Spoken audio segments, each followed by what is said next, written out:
Tonight we learn what a man will do for a drunken fling. Our 13th caller calls us awful antidote. Mutants in the mist. Alright, caller, you're on the air.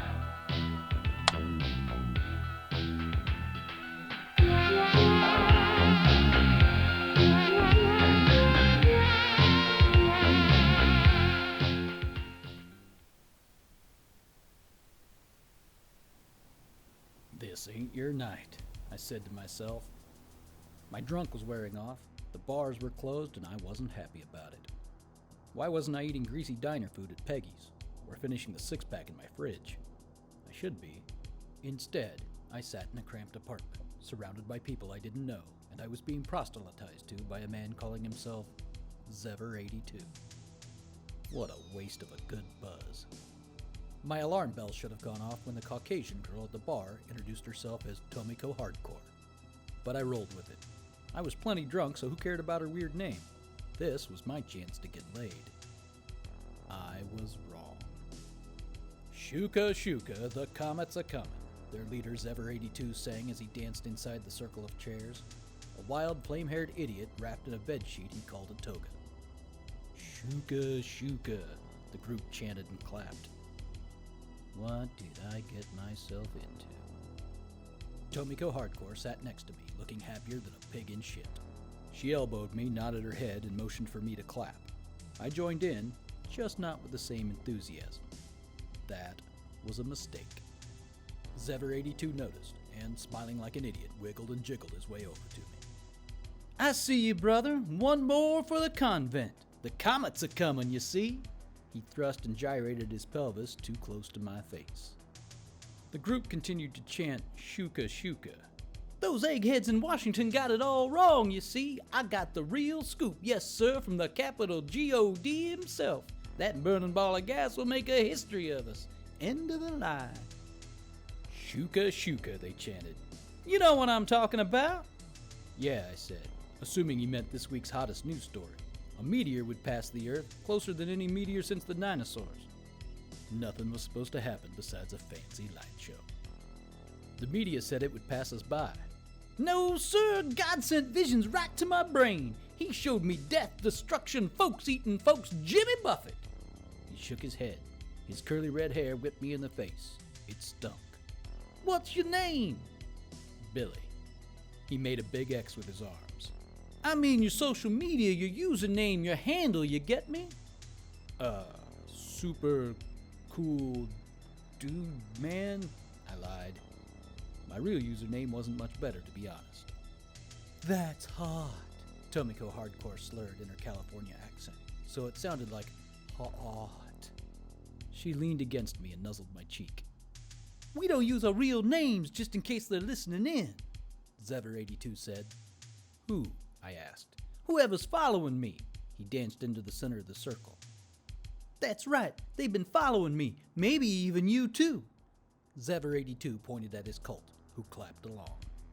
They know we got the juice, God's juice, the holy water that'll save us from the evils being visited on our world. He taught me how to mix it up. Shit, I need to get out of here. Meteor-themed cults and magic juice never mix. I tried to stand, but Tomiko Hardcore squirmed away onto my lap, wiggling back and forth while she clapped and chanted, Shuka Shuka.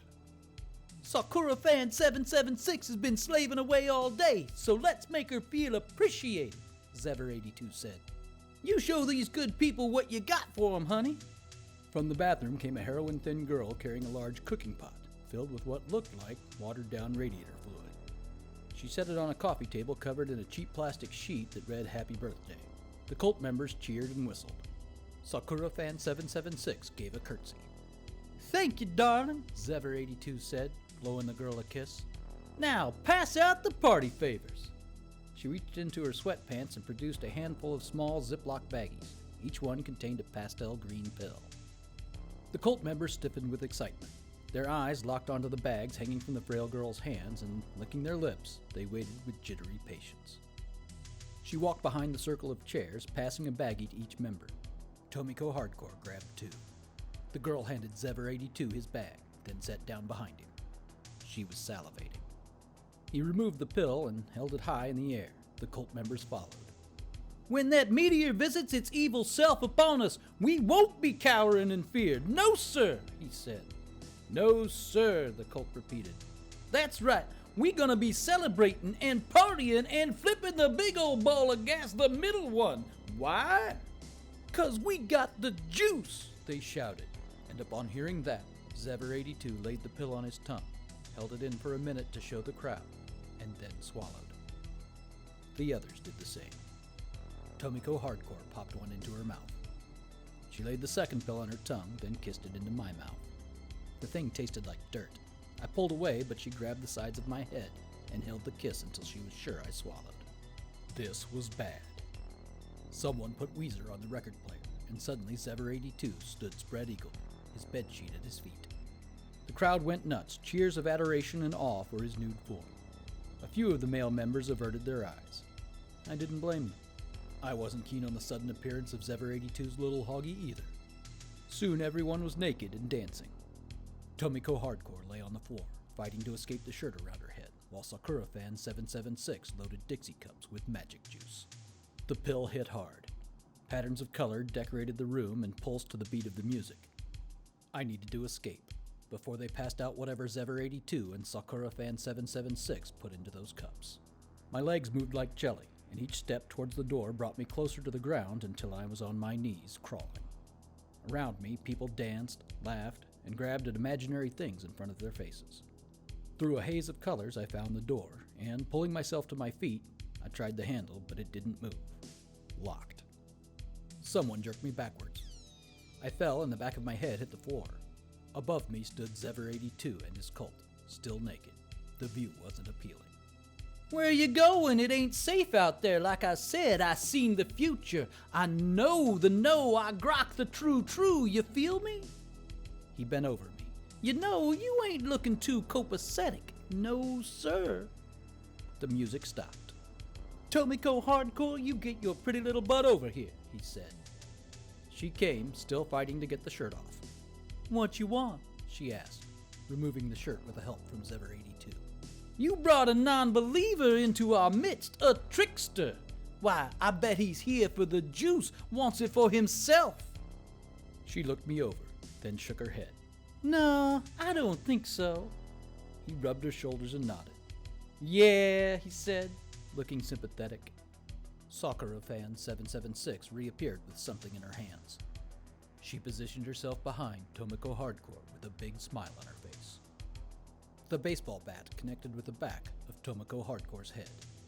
There was the crack of wood against bone, then a second, and a third. One of her eyes popped out, she dropped to the floor, folded up on herself. Dead. The violence startled the cult. Well, shit, said someone in the back. I agreed. Now you see, there are serpents everywhere. Poor sweet Tomiko Hardcore was too innocent. She didn't heed the words, didn't read the signs, and allowed a wolf into our flock. She needed to be punished. No room in God's kingdom for the naive and weak.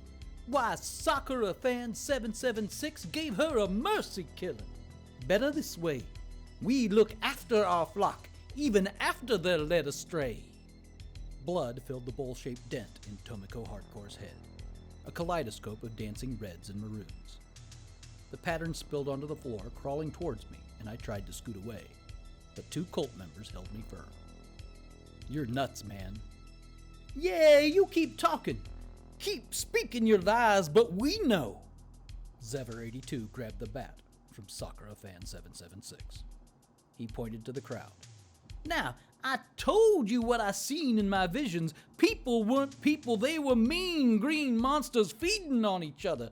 Fire and brimstone and all hell breaking loose, with demons ruling in man's place.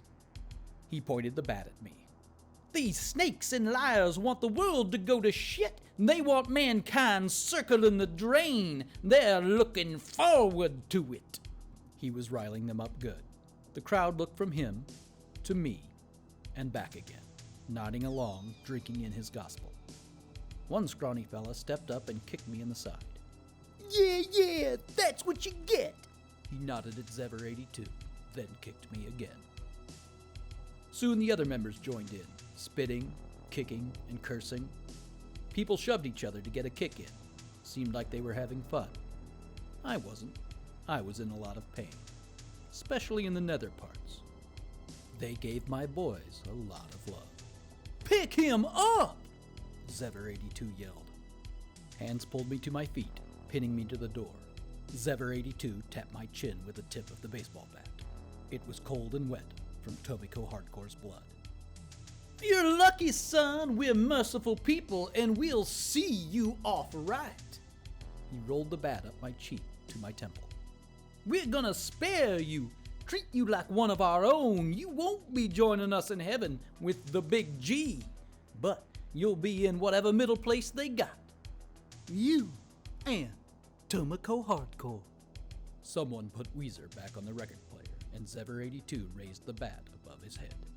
Behind him, the cult went wild, whooping and hollering, calling for my blood. Real medieval type shit. I expected my life to flash before my eyes. Instead, all I could think about was one of Peggy's greasy cheeseburgers. Is that sad? It feels a little sad. He squared up, tapping the bat against my skull with a couple of test swings. He pulled back, but before he could hit the home run, there was a sound, like someone dropped a cartoon bomb. A strange look came over Zever82, like he received some bad, but funny news. "Time's up!" He dropped the bat and ran for the juice cups. He didn't make it. There came an explosion, and the apartment filled with bright green light. I heard the windows break. A cloud of dust lifted me off the ground and spun me through the air until my head hit something hard. Then darkness. When I came to, everyone was dead. Their bodies sprawled across the apartment, peppered with chunks of broken glass and bent at all kinds of angles. The cooking pot filled with Zever82's magic juice lay on its side, surrounded by half-empty Dixie cups. Their precious liquid puddled on the floor and dripped from the walls. I rubbed my eyes, glad the drug's effects were wearing off, and got to my feet. I walked to the window. Everything hurt. Probably because of the beatings and whatever happened at the end there. Either way, I was in pain. I couldn't see much. A heavy layer of green dust and mist obscured the world. Above me, thunder rumbled in rolling, equally green storm clouds. Well, I'll be damned. I left the apartment, but it wasn't any better on the ground. I stood on the stoop of the apartment complex and stared at the hazy green world of drooping buildings, upturned cars, and random fires. Dust swirled around my face, so I pulled my shirt over my nose. This couldn't be good for my lungs. I thought about everything Zever82 preached, and I whistled. Man, I bet on the wrong horse. The city was empty. I wandered down familiar sidewalks towards the bar where I met Tomiko Hardcore earlier that night. We walk-stumbled from there to her apartment, so my car should still be out back. Hopefully sitting on all four tires. Walking down the empty streets, I looked for signs other people had survived the impact. Occasionally I'd see an empty pile of clothes or a pair of shoes hanging from a window, but nothing more than that. I started thinking that maybe I was the sole survivor, the last man on Earth. Wouldn't that be the pits? I'd never get laid. I made my way to an intersection, and squinting through the thick green fog, I saw I was somewhere on 4th and Main. Might have been 5th and Main, but it didn't matter. The important thing was Peggy's Diner was off 2nd and Main. I forgot about my car and headed towards Peggy's.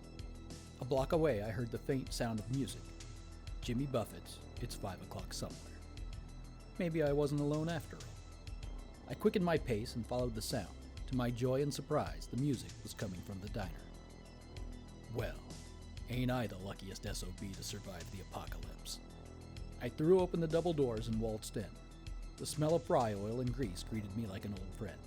3 men sat at the counter, their backs to me. The sound of them shoveling food into their mouths competed with the music. "Hell of a night," I said, sitting next to them. They stopped eating and looked at me. I looked back at them. Oh, shit. Their faces were green, the same color as the clouds and dust. Their skin bubbled and puckered like it was alive. The closest man slurped a sinewy piece of meat that hung from his mouth. My eyes drifted to what they were eating. On their plates sat fried, baked, and barbecue bits of hand, feet, ears, all kinds of meat, all of which were obviously human. "We got a live one!" I looked up. The waitress stood in the kitchen doorway, a look of joy on her wrinkled green face. The men at the counter lunged at me, grabbing and pulling. They slammed me down on the counter and held me there. "Oh, honey, thank the Lord," the waitress said. She ran her fingers over my cheek before she popped them into her mouth and sucked on them. The men pushed and shoved each other, fighting to lick my arms and face, grunting like contented pigs. The cook came stomping through the kitchen doors, having the same green skin as the others. "Quit that," he said, and slapped the men with his spatula. They shuffled back to their pile of meat, and soon they were fighting with each other, snapping and snarling over the last bit of foot. "You goddamn bunch of animals," the cook said. He turned his attention back to me and grabbed my face, turning it side to side. "He'll cook up nice," he said to the waitress. She made a noise like an excited schoolgirl. "Oh, honey, sweetie, you came just in time. We were so hungry, you can't imagine." "Sorry, kid," the cook said. He jerked my head back, stretching out my neck. From the pocket of his apron, he pulled a knife. "I'm no killer, but I'll make it quick. Cook you up right, too." "You can't imagine the hunger," the waitress said again. She was drooling so much the front of her shirt was wet. "Yeah, it's unbearable, this hunger. But we ain't animals. I'll make a proper meal of you."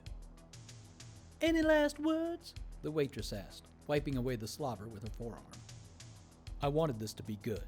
Shit, this was a lot of pressure. Maybe I could get them to change their minds. They seemed like reasonable cannibals. I mean, as reasonable as cannibals could be, I suppose. Thoughts flooded my mind. I couldn't focus. Then, as loud as I could, I spoke my last act of defiance. "Nothing is certain but death and taxes!" The two exchanged confused looks. From down the counter came several equally confused grunts. "I mean, yeah, I suppose that's true," said the cook. "Listen, can I have a do-over? Tonight's been a series of poor decisions, just one after another. Especially this last one." "Sorry, kid. I guess it just ain't your night." And the cook slid the knife across my throat. Thanks for calling. What a meathead. Let this be a lesson to you all. Before joining a cult, consider the following. That's it for the show. If you enjoyed this month's episode, give me a like and subscribe. It really helps the channel. And don't be afraid to say hi in the comments below. As for me, I'll be waiting right here for the next 13th caller.